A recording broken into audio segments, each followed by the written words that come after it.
Constructor के rule थे वो हमने ड्राइव क्लासेस में हमने कल देखे थे कि अगर जब भी कोई कंस्ट्रक्टर बनता है तो वो ऑटो जो हमारे पास डिफॉल्ट कंस्ट्रक्टर होता है वो ऑटोमेटिकली एग्जीक्यूट हो जाता है। तो उस पे से हमने देखा था, कल भी देखा था कि जो हमारे पास पेरेंट क्लास का कंस्ट्रक्टर होगा वो सबसे पहले चलेगा, फिर उसके चाइल्ड का कंस्ट्रक्टर, फिर सब चाइल्ड होगा उसका कंस्ट्रक्टर, और डिस्ट्रक्टर जो होगा वो सबसे पहले ग्रैंड चाइल्ड का चलेगा, फिर फादर का चलेगा और फिर ग्रैंडफादर का चलेगा, यानी कि ये रिवर्स होंगे।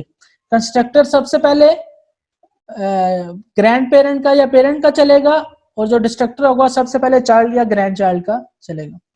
अब ये देखें, जैसे अभी ये हमारे पास एक क्लास है, ये ऑलरेडी हम डिस्कस कर चुके हुए हैं। क्लास ए है, उसमें हमारे पास एक डिफॉल्ट कंस्ट्रक्टर है और एक पैरामीटराइज कंस्ट्रक्टर है, ठीक है जी। अच्छा, जो ही मैंने एक बी टेस्ट 1 बनाया तो डिफॉल्ट कंस्ट्रक्टर किसका चला?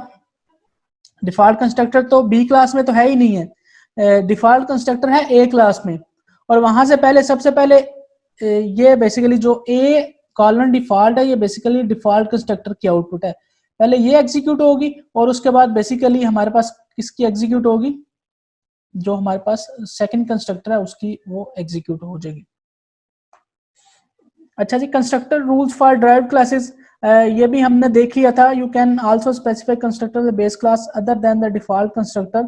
हम डिफॉल्ट कंस्ट्रक्टर के अलावा दूसरे कंस्ट्रक्टर भी हम डिफाइन कर सकते हैं, जैसे हमने ये पिछली एग्जांपल में देखा था कि हमने इसके अलावा भी कंस्ट्रक्टर कॉल किए हैं।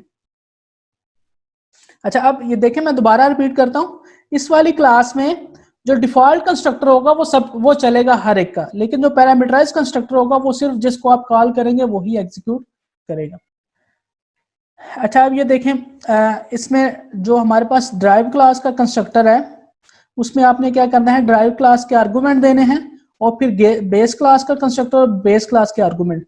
ये हमने देखा था कि जब हमने कंस्ट्रक्टर में पैरामीटर पास करने हो तो कैसे करते हैं, ये हमारा प्रीवियस लेक्चर था, जस्ट ये एक लेक्चर है जिसमें ये चीजें रिवाइज हो रही हैं।